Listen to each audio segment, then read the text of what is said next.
Go ahead. I was just about to. It's my podcast.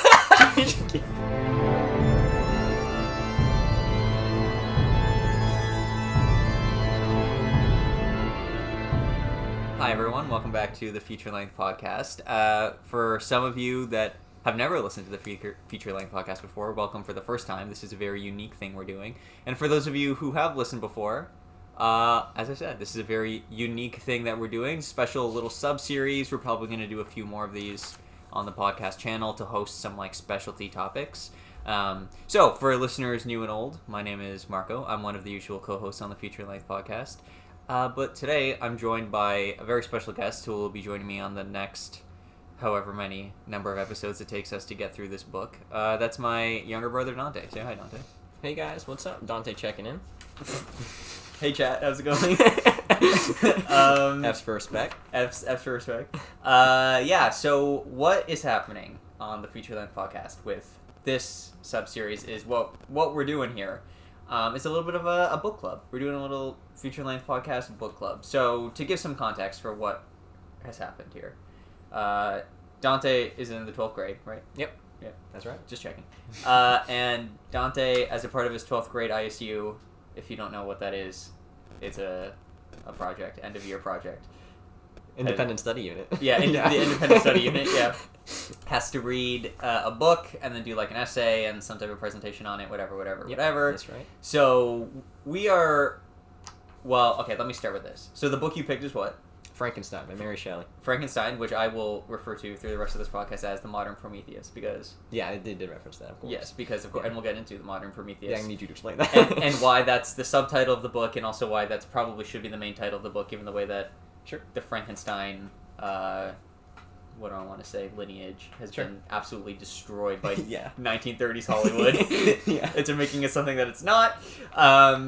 So Dante picked that for his book, which... Now, you and I, in the past, Dante, have had many conversations. So, Frankenstein is my favorite book. Of course, yeah. Of all time, which listeners to the podcast might not know it's my favorite book, although I've talked about being a big sci-fi fan, and Frankenstein and its author, Mary Shelley, are credited for basically creating what we think of when we think of the modern science fiction genre, kind of post the 1800s, because the book, well, the original text of the book was published in 1818, which we will get onto. Yeah. So when you told me you were doing it, I've been wanting to reread it. Yep. And get in deep with the details. Of course. And so I said, well, why don't we do a book club where I'm an adult, I work, so it would be helpful to have to keep up with your pace, so you let me know what your schedule of reading is to get it done on time, and we will do that together. Sure. Which is what we're doing, and then because I can't do anything and not make it a project for myself, I said, what if we also record it and put it on the podcast, and then potentially you could use this podcast for your ISU? Yeah, that'd be a great if idea. your teacher lets you. Yeah, I hope so. Your teacher, she also had me, and she's pretty chill, so hopefully it'll be she fun. does let you. For sure. Shout out to Dr. Broad. If you're listening to If you're this. listening, Dr. Boat, shout out. Shout out to you, Dr. Broad. You're a great English teacher. So, anyway, let's get into it. Let's talk about Frankenstein. So, for this first episode, we're probably just going to do a little bit of introduction, a little bit of backstory, history, and then we're going to get into the first part of the book, which is the 4 letters written by Walton, right? Yes. Robert Yep, Walton, Robert to Walton, his sister, which is sort of I guess, this is a movie podcast normally, so to use movie terms, it's sort of like the cold open to the story in a lot of ways, which we will discuss. We'll discuss all that and the inclusion of it and the thematics of it. Before we get into that, let's start with this. Dante, what history do you have, if any, with anything Frankenstein related? Anything Frankenstein? Literally, my only view of Frankenstein is just the generic green monster. I literally have no clue, like, what kind of view this book is going to portray. So I'm basically going into it fresh, to be honest. Okay, that's pretty cool. Yeah. And so when you're talking about generic green monsters, so have you ever actually seen, like, the 1930s movie about Frankenstein, or any of the movies about Frankenstein? Honestly, no. So honestly, I feel like that might be better for actually apprehending the original, just so I can appreciate it. Yeah. So you really only have the context of, how do I want to say this, like, just the pop culture context. Yeah, literally, exactly, like, just the pop culture. A monster that's just a monster guy. Yeah. Okay, great. Yeah. So to give some backstory, I've said this is my favorite book. So I read this book for the first time in the 6th grade. That's crazy. Which is crazy, because you read it in the 12th grade. Yeah. And also, like, rereading it now, I'm like, damn, I read this in the 6th grade. Yeah, it's a hard read. It is. It's not. That's crazy. It's not an easy read. Well, yeah. I mean, I blame Dad for that. yeah, just a little background. So our dad, like, basically in the 5th grade, I was, like, obsessed with Harry Potter. Yeah. And I read that whole series in the 5th grade, and I started asking a lot of questions about, like, the thematics and, like, the writing of it. And that was, I mean, everybody, I think, on this podcast knows that I'm very into, like, writing and all that kind of stuff. And so my dad was like, oh, okay, you seem a little bit advanced at that. If you're interested in maybe switching from fantasy to sci-fi, like, here are some options. And one of the options he mentioned was Frankenstein. And I think because my perception of Frankenstein was, like, a dumb monster movie, Yeah. I was like, what are you talking about, Frankenstein? Yeah. And he kind of gave me some history about, like, no, like, it was, like, the first science fiction book, basically, and how it's, like, really good. And so I was like, okay, I'll give it a try. And, yeah, I ended up doing it for a project in the 6th grade. And my 6th grade teacher was also like, bro, what? Yeah, that's crazy. He's like, you're reading Frankenstein? And I was like, yeah, man, don't worry about it. And so, yeah.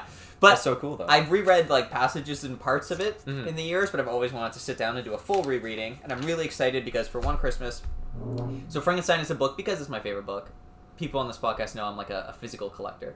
I have collected many different editions and copies, and I'll go to a used bookstore, and if there's, like, a new cover on it or a new edition of it, I just like to have a collection. So I have a bunch. But the one I'm using for this, you're using one you got from school. Yes, that's right. Yeah. Yeah. Which is the 1818 text, Yeah. which we'll talk about. There's actually 2 versions, which only, and I would say the last few decades has that really even mattered that there's only 2 versions, which we'll talk a lot about. But Okay. what I'm using is this really nice big book. It's called The New Annotated Frankenstein. It has an introduction by Guillermo del Toro, who's a famous director. He's made a lot of, like, monster movies and stuff, and he's actually working on a Frankenstein movie right now. Really? Yeah, he's a dad. awesome. And after reading the introduction he did for the annotated book, I was Yeah. like, oh yeah, he's got this. Like to pay homage to the original? Yeah, Oh, that's yeah. so cool. Yeah, okay. it's gonna be cool. Yeah. So, that's what I'm reading. There's a lot of cool, like, footnotes and artwork and historical stuff in there. So yeah, that's the version I'm going off of. Now, the version I have is the main text in it is the 1818 text as well. Yeah. But then in the footnotes, it shows a lot of the differences between the 1818 and the 1835 text. Right. So, how much do you know about these 2 different texts? Like, why they exist, or... Literally nothing. This is all fresh. Okay, cool. Yeah. So we can get into that right Sure, now. let's Okay, do it. I'll give you some backstory. So, So I'll say this. For a long time, after the publishing of the book, Yeah. the main easy-to-get version of the book is the 1835 text. Okay. Actually, Dad's copy of the book that he gave me, which is my first time reading it, was the 1835 text. Only, like I said, in the last handful of decades, has this 1818 text, which was the original text, Yes. actually come to fruition. What's interesting, and we'll get into the specifics, even in some of these letters as we go, is that the transition from the 1818 text to the 35, why Mary Shelley... So I think there's a lot of, like, false lies about, like, why the 35 text existed, like, that people took her work, or, like... Yeah. But what's really clear in this version is that basically Shelley went back herself and edited it, and a lot of that context is that her husband and kids had died in between the 1818 and the 1835. Okay. Yeah, and so she had kind of, like, a crisis of conscience, and, like, a lot of different, like, beliefs... A lot Right. of her beliefs changed. Yeah. And so I'm going to lovingly refer to it as she special edition the 1835. Do you know about the special editions No, I don't. of Star Wars? No, I literally don't. Okay. So I hate to break it to you. Yeah. Every version of the original Star Wars movies you've seen, Yeah. like A New Hope, let's say A New Hope, Yeah, right? sure. The classic. Yeah. What you've seen of A New Hope is not the actual New Hope that came out in 1970. What you've seen of A New Hope is that in the 90s, George Lucas went back once CGI was real and, like, put some more stuff into it. Wait, seriously? Yes. Yeah. What? Yeah. That's yeah. crazy. Yeah, it is Okay. crazy. It is crazy. And Star Wars fans hate it because fundamentally it's the exact same movie. Like, it's not like if I showed you the special edition today and then in a week from now I showed you the 1970s one, like, it's the same movie. Like, thematically, plot-wise, character-wise, it is the same movie. Yeah. But in the special editions, there's just, like, random stuff that George Lucas felt like he had to fix. Like, I'll give you a perfect example. Okay. So there's a scene in Star Wars. I can't believe we're talking about Star Wars. I know. God bless. There's a scene in Star Wars where it's when... Do you remember when Obi-Wan first comes to save Luke? Yes. Yeah. Right at the beginning, right? Yep. And R2-D2 is, like, hiding behind a rock. Yes. And then he's like, oh, like, hello there, come out from behind there. Yeah, and he comes exactly. out. Okay. In the special edition, well, let's go back to the original. In the original, there's kind of just like a cave, and R2-D2's in the cave. Oh, okay. And then in the special edition, George Lucas was like, oh, but why didn't Obi-Wan see him right away? So he puts like a digital rock a little bit in front of R2-D2, so that way R2-D2 has to like come out from hiding a little bit. Okay. So it's just so insignificant, though. Yes, and the reason I want to use that analogy and what it's going to be so fun as we go through this book is when I, at a top level, read that what I read, the 1935, is actually becoming, as time goes on, less and less the popular 18. text. Yep. Yeah, did I say 19? Yeah. Yeah, sorry, 1835. And that the 1818 is the classic. I was like, well, I wonder how different it's going to be. And when people were talking about, well, the 1818 is more about, like the consequences of Victor Frankenstein's actions and the monster being a real character, I was like, yeah, but that sounds like the book I read back in the day, which was the 1835.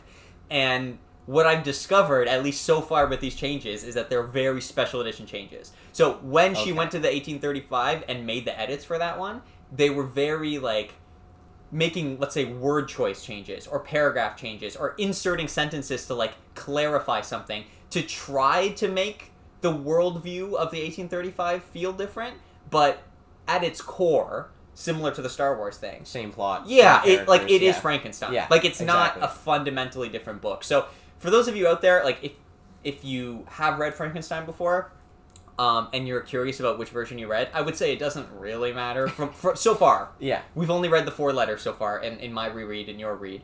So we've only read that so far. So we'll see. But then also for those of you out there who, like, if you haven't read Frankenstein and you are thinking about reading Frankenstein, which I strongly would recommend you do read Frankenstein. It's a phenomenal book. Yeah. I would just say find an 1818 text because they are readily available now. Yes. This new annotated one that I have, again, like I said, it has the 1818, but you can also see the changes that were made for the 35. But then also if you go to a bookstore now, like most bookstores have a copy of each. Yeah, and if you're not sure what copy you have, you can just look up online. There's, in the first paragraph of the first chapter, there's like a sentence that is slightly different, and if you look it up, it'll tell you which one you have, basically. Right. So there you go. So those Gotcha, are, yeah. Bit of history behind Frankenstein. Yeah, bit of a history. Look at that. Okay. Yeah, I could give a bit of an intro to, like, what's happening so far. Okay, you want to give a summary so far of where we're at? Yeah. Okay. So far, what's happened is, so the main character through which we get the perspective is Robert Walton, and he appears to be writing a sequence of 4 letters before we actually get into the plot of the book. And all these letters are addressed to his sister, Mary Seville, who lives in England. And in each of these letters, he's kind of addressing the exploration he's on, and we learn more about him and kind of why he's on this journey and what he's encountering. So that's basically a rundown of the start of the book that we covered so far. Yeah. Yeah. Something I would like to point out, though. Okay, actually, yeah, I just thought this was really funny. There was a part, I think it was in the first letter, when Robert was talking to Margaret, and he mentioned their Uncle Edison. Yeah. And I was like, are we talking about, like, the Thomas Edison here? Because just being related to yeah, just being related to Thomas Edison. And then, no, we come to find out it's not. It's just their uncle. But I was just reading that, and I was like, trying to, like, put pieces together in, like, my own twisted mind of history. I just thought that was funny. Yeah. But yeah, so he's on his way to St. Petersburg. He got to St. Petersburg, Russia, and then after that, he made his way to Archangel. And from there, he's been sailing with this crew. Yeah, and they come across the guy, the stranger on the side of their ship one night. Yeah. And so they invite him on board, and a lot of stuff has happened. So yeah, it's just pretty crazy. I was honestly telling Marco, like, it's just literally the first 4 letters. The book hasn't even started, and I'm, like, enthralled. So yeah. So let me ask you this question then. So a lot of the, like, I have my own conclusions about stuff, having read it before, having reread, but I'm going to try to prompt you here. Sure. So what are your thoughts on, like, the book starting with these 4 letters? Like, how did you enjoy it? And then what do you think, like, the relevance is? What do you think the intention of that is from the author? I think, well, to answer your first question, I honestly really liked it in terms of just how it was organized, because I already have an idea. I feel like I already know the character, like the main character, like, fairly well going into the actual story, and I think that at least the way I'm interpreting it right now, it almost seems like a preface, and we're going to get into the stranger's story. At least that's the way it looks for me. Yeah. And then we're going to find out what happened to him. So honestly, I don't mind it, and it seems real to me. Like, he's talking to his sister, and there's real stakes. He's like, I literally may not ever see you again. You know what I mean? So honestly, it's more effective, in my opinion anyway, to do it this way, where there's actual stakes, and the book hasn't even started. So I think it's a really good intro that way. Do you know who the stranger is? Do you have any clues or thoughts as to who the stranger is? There were some things. I noticed that, so I noticed that this stranger, I'll call him, referred to humans in kind of a weird way. He would kind of refer to, like, human-like themes and use, like, human-like as an adjective, so it made me kind of thinking there's something off about him, and I'm thinking he might be the monster, but I genuinely just don't know. It's just the way he was talking about humanity and talking about his relationships with his master, he called him, that he had a close relationship with, and his friend. So, yeah, I thought that was really interesting, and I think that's definitely going to have an impact as far as the book goes. I think that's a big part. I think that's significant. I don't think that would have been mentioned if there was something a bit off about him. Okay. Well, so I have to, it's not really a spoiler, because you'll find out in the first 2 sentences of the next chapter. But in terms of what I want to talk about thematically with the 4 letters, I have to let you know. So, it's not actually the monster, it is Victor. Oh, okay, Victor Hugo? It is Victor. Yeah. Victor Frankenstein. Did I say Victor Hugo? Yeah, you said Victor Hugo. If it's Victor Hugo, we're cooked. We're cooked. No, it's Victor Frankenstein. Yeah, okay. Is who the person on the boat is. I think it's important to bring that up because I want, in order to understand some of the thematics of what's going on here, right? So, okay, so let's take a little bit of a deeper dive here, right, into these letters. So to break it out, let's look at the things that we have learned so far. So in letter 1, one of the things that in summary, I think some of the key points, some of the notes that I took down, right? So, first of all, this guy's traveling specifically to the North Pole. Yes, is where he's trying to go. Yep. This guy on the boat. He's referring to kind of a golden age, which, so for you, the annotated book actually makes this a bit clearer. It's kind of an interesting historical thing, right? Where there was this belief that maybe in, like, the North Pole, there was this, like, whole other culture that had more advanced technology and science and stuff like that. And it hadn't really been discovered as of the writing of this. So that's part of the reason why he wants to go there, is because he makes reference to, like, this golden age and what could possibly be there. He makes reference to the idea, I don't know if you caught it, he mentions the secret of the needle. Yes. Do you know what he's talking about with that? I don't know. He's talking about how the compass always points north. Oh, so he's trying to figure out why, again, so it's more about, like, discovery and, like, exploration and that type of stuff. The concept of eternal light comes up. And then, so he mentions that his father's death had originally stopped him from going. Yes. He tried to be a poet, he failed at being a poet, and then ultimately, he ended up going. So that's sort of the first letter. And then in the second letter, he talks a little bit about how he's, like, super lonely, and he feels like he needs a friend, he needs to find in someone. Basically, we set up this guy, right, who is an explorer, scientific explorer, wants to go to the North Pole, wants to find this, like, potentially this golden age technology, wants to understand the secret of the needle, etc., etc., who then finds Victor Frankenstein, and Victor Frankenstein is kind of like, he tells him all this stuff about what he's doing, and Victor Frankenstein is sort of like, okay, well, let me tell you, like, my story first. Exactly. Let's go back. Let's see what happened, is basically the context of that. And that kind of sets up then, literally in the context of the story, it sets up what's going to happen. Yes. Because basically then everything for the rest of the story is Frankenstein telling this guy his life story. Yes. Now, it's also important, this guy mentions that he feels lonely and he needs to confide in someone, so it's like why him and Frankenstein get so close in their friendship on the boat as well. But I think, like, outside of all that, and so I'm gonna probably not blow your mind, but just point something out. Let's see how you think about it. But obviously there's two things going on here, right? There's the literal context, which is, like you said, we're creating an attachment to characters, we're creating that narrative drive, and then we're setting up, like, the context for which we are literally telling the story. That's right. That's the one. I think the more important one, and the reason I brought up some of those points in the letter, is the metaphorical context, which is, we're setting this Walton guy up to be, in many ways, a thematic tie to Victor. Okay. Because if you look at what Walton's all about is trying to make these big, grand technological discoveries. Right. Trying to figure something out that's not been figured out before. Right. And he is so driven by that purpose that he's willing to go to any lengths. He's willing to die for it. He talks about it in his letters. He's like, well, you might not hear from me again, which, like you said, is literal stakes. Yeah. But metaphorically, it's like, this is like, he is enraptured by this purpose of trying to get to the North Pole to figure out these things. Right.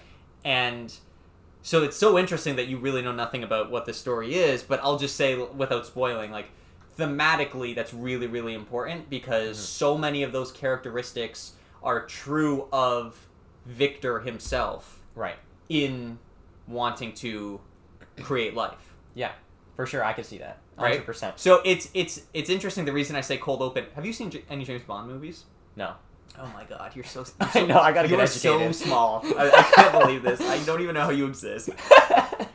Oh, F's in the chat. Okay, so in pretty much all the James Bond movies, right? There is before the credits of the movie, there's a cold open. You're familiar with the idea of a cold open, though? Oh my god, you don't even know you don't even know what a cold open is. I don't know. Okay.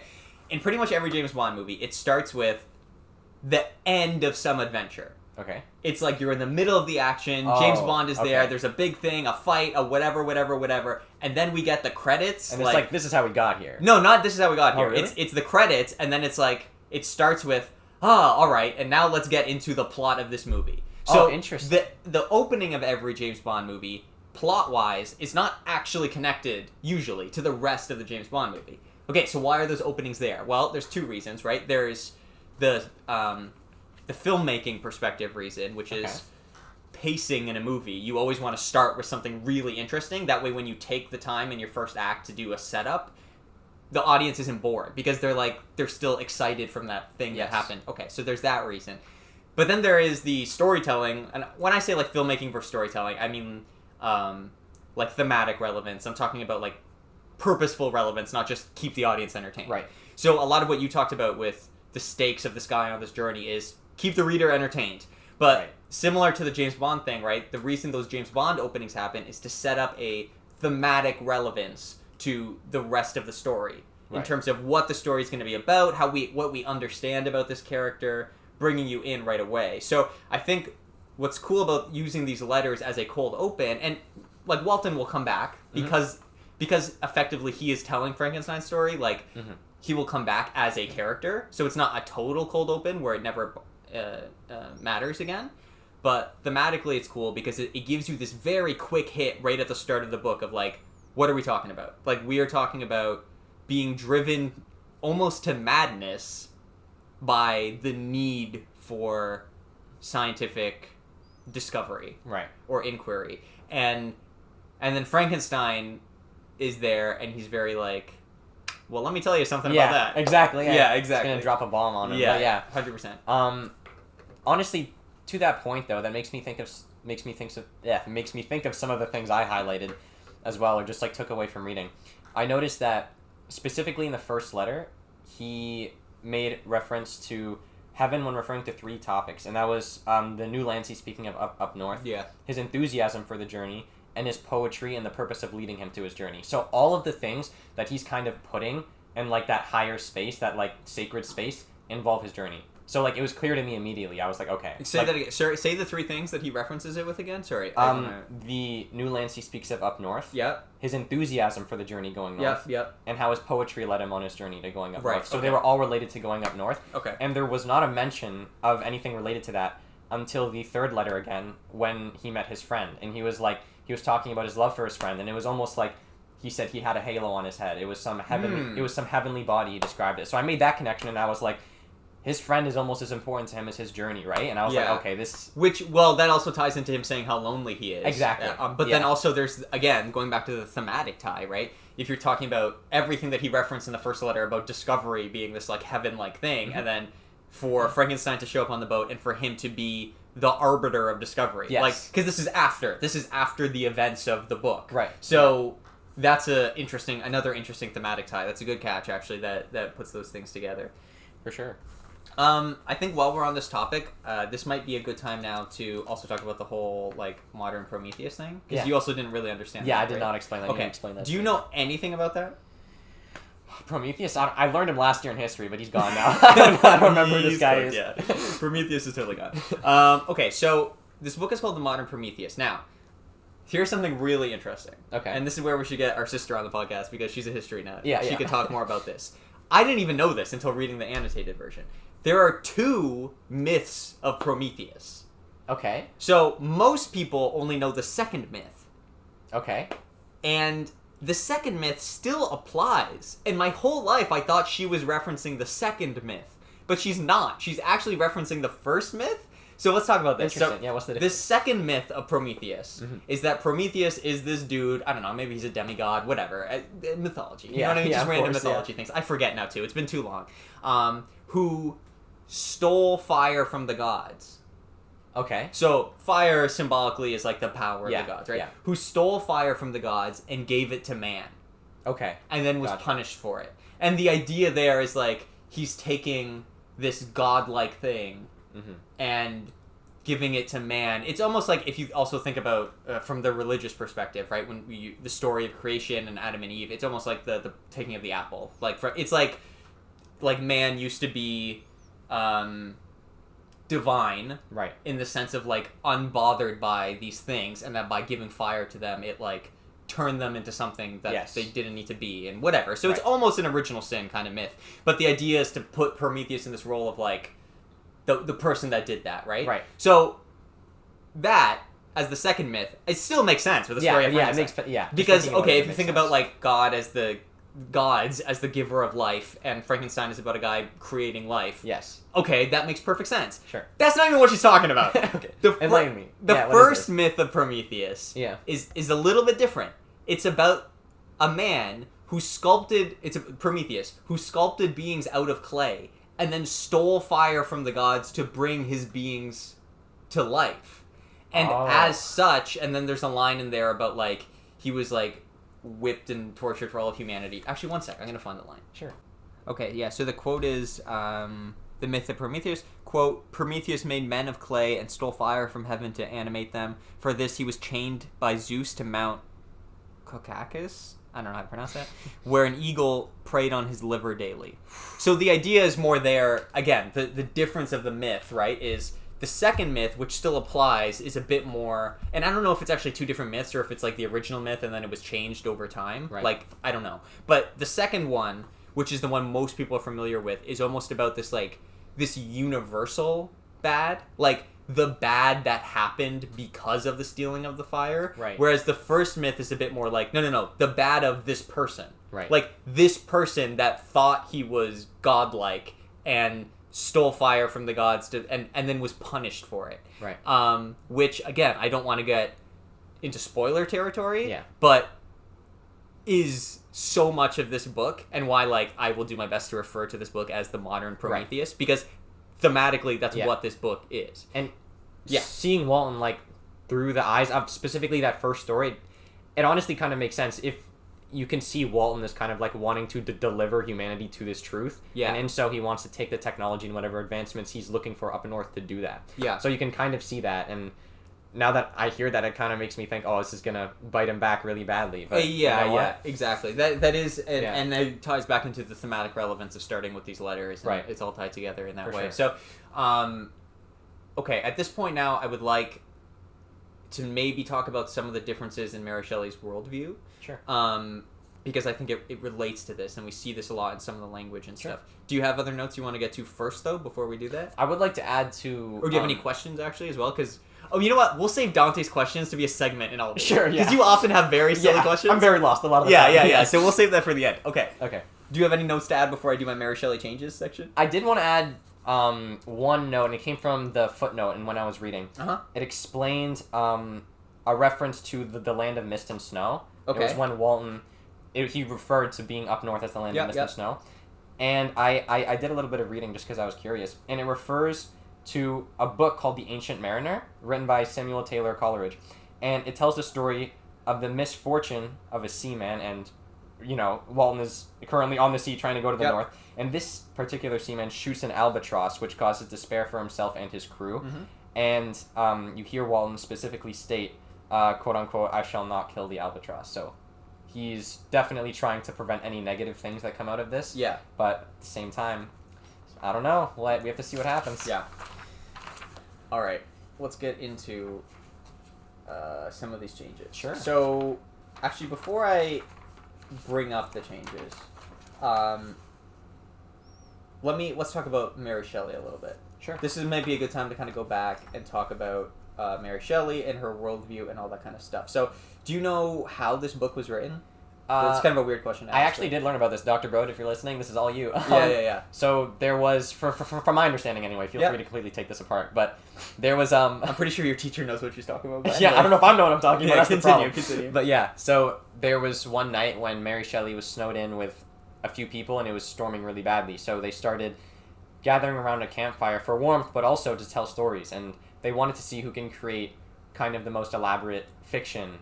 And we learn about Mary Shelley with Gothic literature and kind of her view on nature and how honestly depressed she was and how that influenced what she wrote a lot. Yep. And so hearing that, I could only assume going into Frankenstein that it was going to be depressing and it was going to follow a theme with a lot of loss and a lot of questioning of a lot of different things. And we see, Walton questioning actively as he's trying to find different truths. So that's what I understand about Mary Shelley, but feel free to... Yeah. No, so you are right about the writing of it. So to give some context to that, so I think an important thing to point out here, so the book, Frankenstein's story, primarily takes place in Geneva, which is currently a part of Switzerland, previously was a part of France, although at the time of the setting of when the book was written.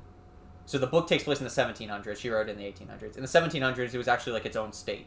Okay. But anyways, it's currently Switzerland. Mm-hmm. Mary Shelley grew up there, so she's a part of there. So something interesting to talk about when you're talking about Geneva is that it's kind of known as being this place of radical thinkers. So some kind of thinkers and writers, scholars like Voltaire and Rousseau, these very challenging people kind of came from that area. So that's some of the maybe historical context of the upbringing of this place where she's from, and then I think something other cool to add to that as well is also then setting the story there in terms of Victor being this radical thinker. Right. Is really interesting.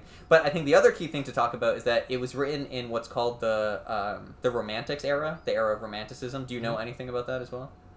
A little bit, but you're gonna have to take... No, go ahead. I mean, tell me what you know, if anything at all. About, the history of Romanticism? What does that era refer to? I don't know. All right, good stuff. Are you passing this class? Oh, I'm passing. Okay, so there's basically different types of era, but this era of Romanticism, I think people sometimes think about it as, they hear the word romantic and they think, literally love story. Yeah. That's not what the Romantics era was about. The Romantics era was about a type of writing, about talking about certain worldviews. Gothic literature came out of the Romanticism era. Yeah. So I think when you think about what could be considered, Romanticism writing, what's the modern day version of that, a really, really good example of that would be It's a Wonderful Life. So It's a Wonderful Life is probably one of the best modern, that movie's really old, one of the best modern examples of what people are talking about when they talk about Romanticism, right? Mm-hmm. It is this mythical story of this person being shown these awful things and whatever, and then learning about life and the meaning of life as a consequence, right? So that is a very good example of kind of a romantic, in the era sense, piece of art, right? Yep. Not romance as in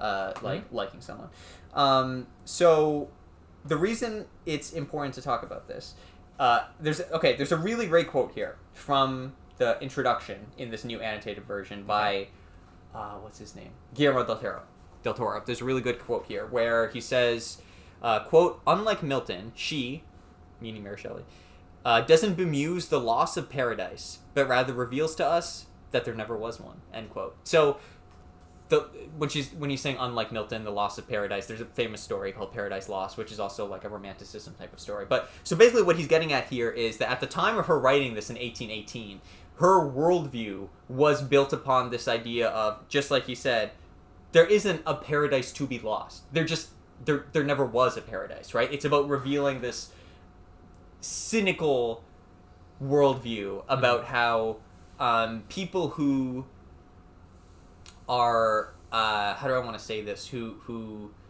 let their not desire's not the right word, but their id, like pleasure principle. Not even id. Like, what's that thing when you really are like trying to make something happen? I literally can't. Ambition. Yeah, ambition. That's a perfect word. I don't know why I couldn't think of that word. I was like, I'm going through every word in my head. So, her worldview and the worldview of the original text, and ultimately even after the 1835 changes, like, it is the world, it is the view of the story, is the idea that, like, these people that let their ambition drive them too far or whatever, right, like, will ultimately suffer the consequences of that. It's a very, like, nihilistic worldview, which is so fascinating. And it's also fascinating because those are the types of things that she's trying to change in the later text. The reason why is she used to be this very deterministic, free will type of thinker. So, do you know anything about determinism and free will? Yeah, but not right now. Okay, not right now. So, basically the idea is, like, people that believe in free will are usually very anti-determinism, meaning that they think that, like, what controls their life is their actions, and then there will be consequences, good or bad, to those actions, right? Whereas people that are more deterministic in their thinking are people that think that there is some overarching, I guess you could use the word fate for simplicity's sake. I mean, we don't have time to litigate the philosophical implications of determinism, but, like, there is some overarching fate that kind of, like, guides the things that happens in life. So, in between the 1818 text and the 35, Mary Shelley's husband, Percy Shelley, and her children died. And it has been hypothesized, discussed by scholars and stuff, that her personal worldview shifted from that of free will to something a bit closer to determinism in terms of dealing with the loss of those people, right? Because it's, in a real sense, when it's affecting her life personally, became too hard for her to imagine that, you know, these things that happened to her were of any consequence of things that she did, and that it was just fate and whatever. And so, as such, in the 1835 changes, attempts to make all the characters, especially Frankenstein, less people who are punished for their ambition, less Prometheus, I'm going to steal fire to bring my clay beings to life, right, and make them more victims of fate. Right. Okay, I see that. But it doesn't work. But anyway, we'll get into some of the changes right now. So, sure. One of the first changes here, in letter 2, there's a line where Walton is describing his lieutenant on the ship. And he says, my lieutenant, blah, blah, blah, blah, blah. He's madly desirous of glory. Yes. Like, he is, you know, desirous of glory. That's the end of the sentence in the 1818 text, the one we're reading. In the 35 text, there's a sentence that gets added after that where he says, and by that, what I mean is, he's desirous of advancement in his profession. Okay. So you see what I mean? Yeah. Like, it's this very subtle thing of, like, he's desirous of glory. Like, that's enough. It's enough to say, like, this is... Walton's an ambition man. He's surrounded by other ambition men. He likes ambitious men. Yeah. But they can't leave it at that. Right. It has to be like, but, you know, really, he just wants to be good at his job. And who doesn't want to be good at their job, right? Yeah. But you see what I'm talking about? I like, know what you mean. When you're reading the book, like, unless you are analyzing word for word in that deep sense, you wouldn't even necessarily catch that, and it doesn't actually change what you're taking away from it too much. But it's almost like last-ditch attempt to be like, please, like, I need to take away some of the free will and the ambition, like, criticism from this, right? Yes. That's pretty interesting. Yeah, so in letter 3, there's another change. I didn't write down the exact change, but very similar changes to make Walton more closely tied to Victor thematically. Right. That's probably a positive change, actually, to tie the two of those together. But that's the type of thing where it's like, okay, like, we already understood that. You maybe didn't need to make a change like that. Right. Now, in letter 4, and I actually want to pull this up to read it, but there's a paragraph, where... Okay, yeah, so there's a paragraph where Walton is basically talking about what he wants to do, where he wants to go, and he wants to find the North Pole and do all this stuff, right? And in the book as written, Victor is kind of like a little bit sad about that, and he's sort of like, oh, okay. And ultimately, like, that leads to Victor then telling him his story. Right. But in the rewrite, in the 1835, Victor goes on this, like, rant where he gets really mad at Walton, and he's like... And he actually, in that rant, describes to Walton, he says, you are overcome by the same madness that took over me.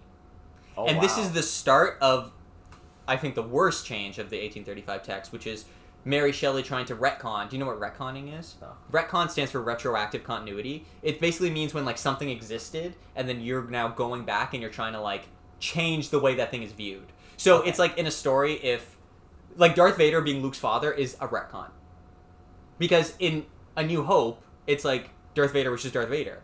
And then in the next movie, it's like, but also he's his father. And so it completely then changes A New Hope. So in the 1818 text, this guy's like, I have all this ambition, and Victor's like, damn, I used to have ambition once. Yeah. But in the 1835, Victor is kind of like, well, actually, that ambition is a sign of you going crazy, which is what happened to me. And it starts this attempt in the 1835 to make Victor a bit more sympathetic, because he's not actually a bad guy. He just went crazy. Yeah, he just went crazy. Yeah. Because of fate. Yeah. And so, really, is he even a bad guy? But this is exactly what I mean about these changes don't really work, because when I read the 1835 the first time, right, and you get to that point of, like, you're overcome by the same madness that took over me, I never took that as a literal madness. I always took that as just extreme ambition. Mm-hmm. So it's a thing where it's like, she feels like she's really changing what's happening here. Yes. But fundamentally, even when I read the 1835, I was like, oh, okay, Victor is a man that is delirious with ambition. Right. Like, all he has is ambition. Yes. This is a story all about how, like, that can lead you down this wrong path and whatever. So, just a strange kind of change here. That is kind of a strange change. Yeah. We already talked about, Shelley becoming more of a free will type of person. But then there is a very specific one that I want to bring up right now from letter 4 that I think is interesting. And this is kind of my last note. Sure, yeah. Let me find the actual passage here. Okay, so in the third last paragraph of letter 4, the paragraph starts with this line, quote, "You may easily conceive that I was much gratified by the offered communication. Yet I could not endure that he should renew his grief by a recital of his misfortunes." Right. End quote. Okay? Yeah. So that's the 1818 text. Yes. In the 1835 text, it's the exact same, except "you may easily conceive" is changed with "you may easily imagine" instead of "conceive." Now, I want to talk about this. Interesting. I think this is a really important change here. Really? That actually makes the text worse in the 1835. Just hearing that seems so minor. Like, well, it is minor, right. But it's the way, it's minor in the way...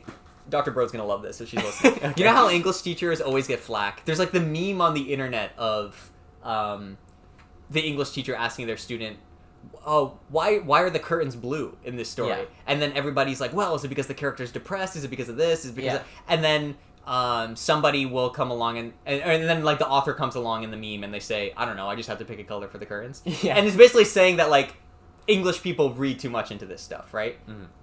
I think, like, if that's your worldview, I don't think you understand how creative things work, because the truth of the matter, as somebody that's done a lot of creative stuff, including writing, nothing comes from nowhere. So, yeah, maybe the author was like, well, I just had to make the curtains some color. But then subconsciously, why did they pick blue? Right, yeah. You know what I mean? There's always a like, deeper meaning there's behind always, it. even if it's not an intentional deeper meaning, it's there. There's a subconscious deeper meaning to why they made that choice. So, when you think about what the story of Frankenstein is, right? The specific word choice of conceive is so important because, well, let me ask you, when you hear the word conceive, what do you think of? And maybe you're just in the wrong age group for me to ask you this question, but what do you think of? To conceive something, to kind of, like, bring about or give birth to, like, imagination or to light or to something new. Yeah. So, but very specifically, and again, maybe it's just me being in the 27 age bracket and knowing people that have gotten pregnant recently, but like, people will say, right, sense, like, I've conceived a child, right? When you talk about Mary, it's like the Immaculate Conception. Like, conceive is very, very often, from a language perspective, tied to this idea of birth. Right. Exactly. Yeah. And not just tied to this idea of birth, but tied to this idea of, like, not always, so I don't want to generalize here, but oftentimes this idea of, like, intentional or consensual birth. You know what I mean? Like, something born out of intentionality, right? Like, Yes. we've conceived a child. You know Yes. what I mean? Like, that is, again, going back to this idea of, like that is it's an intentional thing. It's very specific. So now what Walton's talking about in that sentence Walton is meaning the word imagine. He's meaning the word think. That's what he's meaning.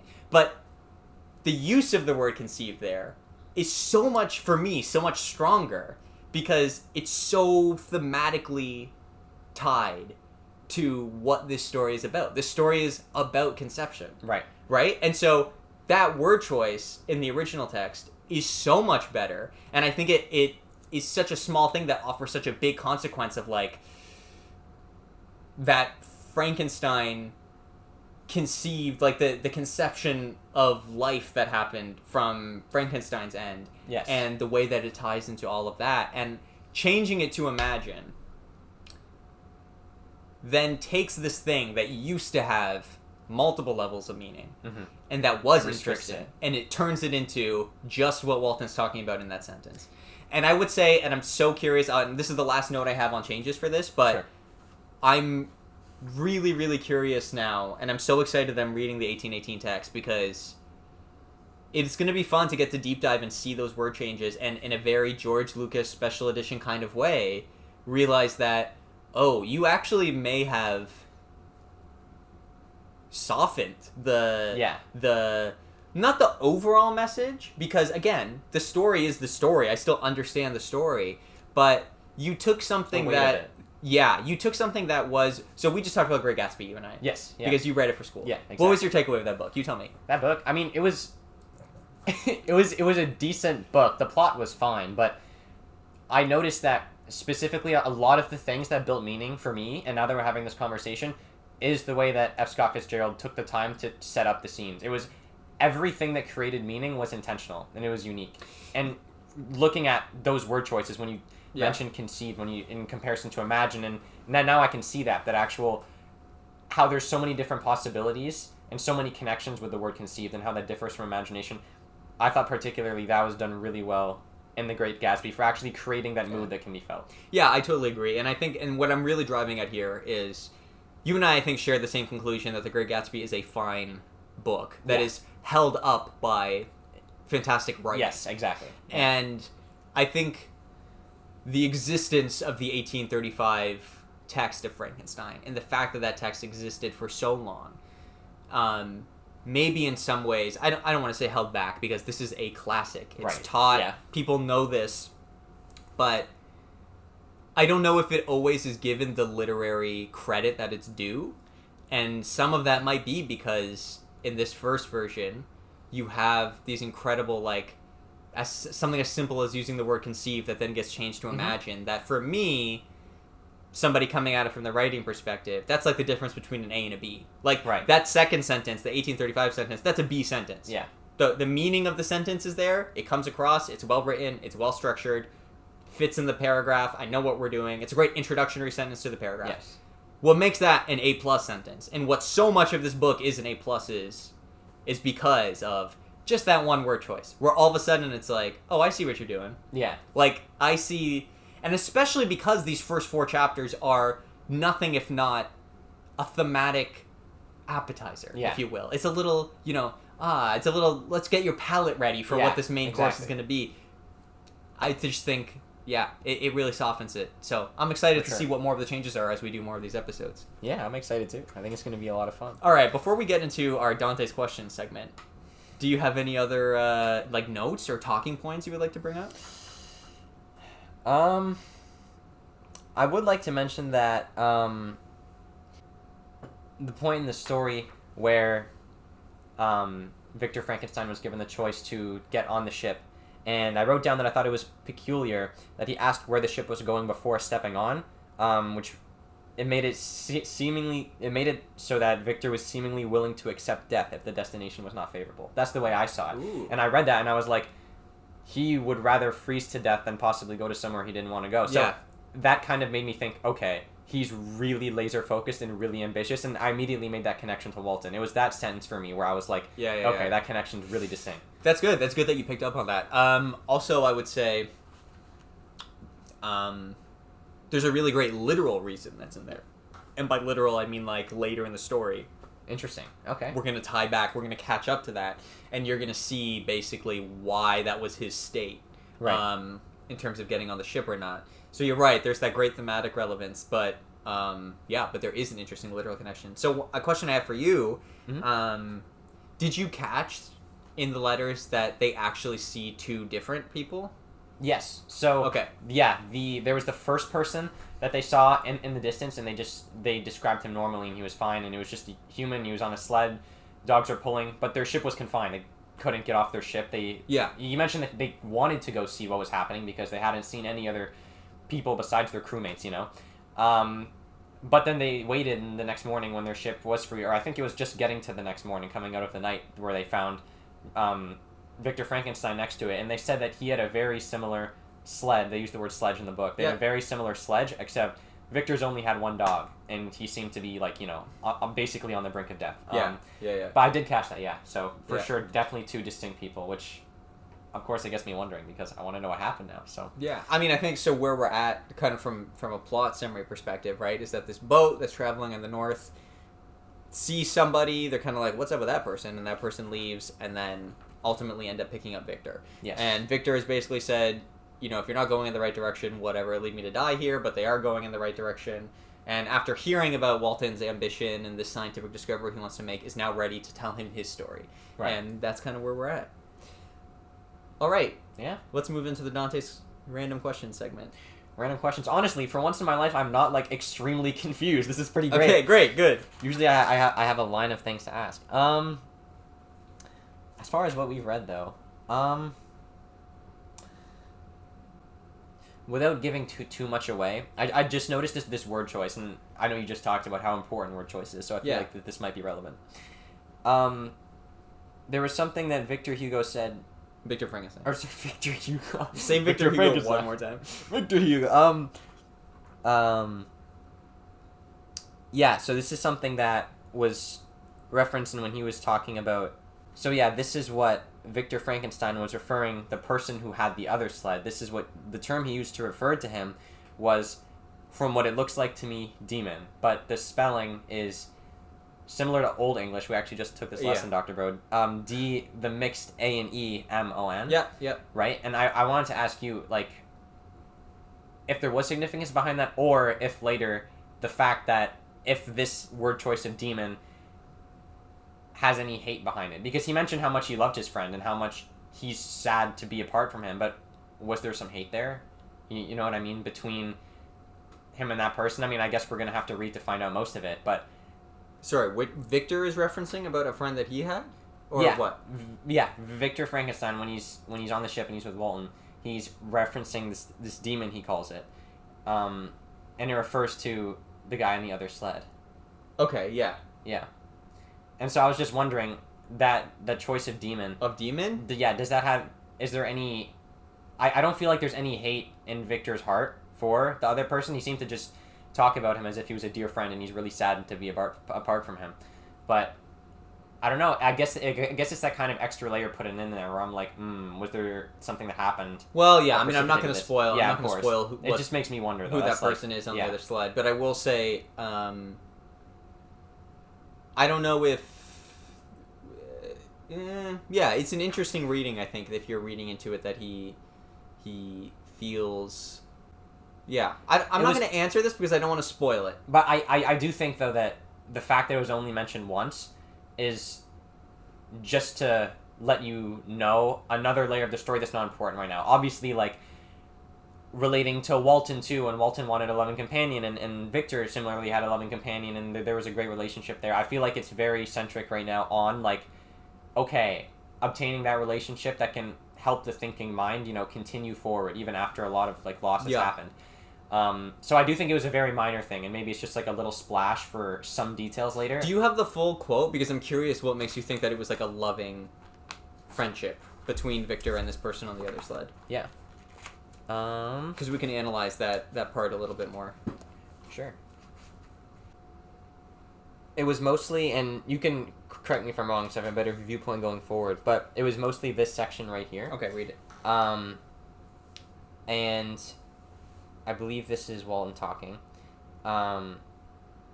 He says, this is a conversation between Walton and Victor Frankenstein. So, it says, his countenance instantly assumed an aspect of the deepest gloom, and he replied, to seek one who fled from me. To which Walton replied, and did the man whom you pursue travel in the same fashion? He said, yes. And then the reply was, then I fancy we have seen him, for the day before we picked you up, we saw some dogs drawing the sledge. We've talked about this, and it's specifically this paragraph, and just prefacing it. This aroused the stranger's attention. He asked a multitude of questions concerning the route which the demon, that's where I got that from, as he called him, had pursued. Soon after, when he was alone with me, he said, I have doubtless excited your curiosity as well, and then it goes into other things, and they're talking about their drive for passion and stuff. Yeah. But the way I interpreted specifically the line of, honestly, reading it back, now that you actually had me on the spot reading it back, it doesn't seem like he's really concerned about the well-being of him. Originally, when I first read this, I thought he was very much missing him, but no, it looks like he's honestly, like, quite mad at him and trying to find him, like, out of, like, where there's unfinished business and I want to settle it, you know what I mean? Yeah. So that's actually good that you had me reread that to change my viewpoint. Yeah, no, I was just curious because it would have been interesting to talk about if they had done something else. But yeah, I think you're on the right track with that reading of it. All right, is there anything else, or should we leave it there? I think that's pretty good. First 4 letters. All right. Start to it. Sounds good. Well, thanks to whoever listened to this. We'll be back. I think our next section, we're doing chapters 1 to 4. Yeah, that's right. Of volume 1. Yeah. Okay.